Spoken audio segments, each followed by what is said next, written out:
মিষ্টি মেয়েটি একটি চুলের কাঁটা দিয়ে তার আঙুলে খোঁচা দিল, রক্ত আর রক্ত। পাঠক তার মুখের সামনে এলো এবং সে বলল তার চেহারায় একজন রানী লুকিয়ে আছে। যেই না সে পরের মেয়েটিকে দেখল এবং সে তা শুনতে পেল, কারণ ওটা ছিল তারই রক্ত। সত্যটা জানতে পেরে দুজনের একজন স্পষ্টতায় হতবাক হয়ে গেল এবং বিচারকরা তাদের সবাইকে রায় জানিয়ে দিলেন। মেয়েটি আগে থেকেই প্রস্তুত ছিল।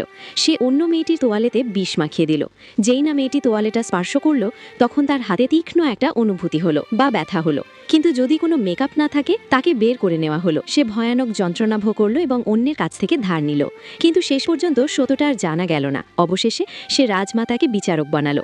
আমি একটি খাবার তৈরির সিদ্ধান্ত নিলাম, কিন্তু তারপরই উদ্যোগ শুরু হলো।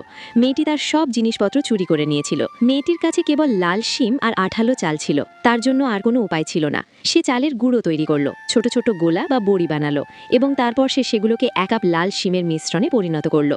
এভাবেই সে চালের গোলাগুলো প্রস্তুত করলো, একদম সাদা চাইনিজ। মেয়েটি ধার করছিল।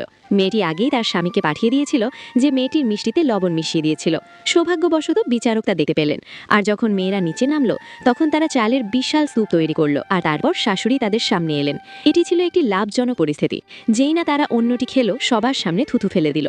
আসলে শুধুমাত্র দৃশ্যগুলোই দেখানো হয়েছিল, সেগুলোর স্বাদ খুবই বাজে ছিল।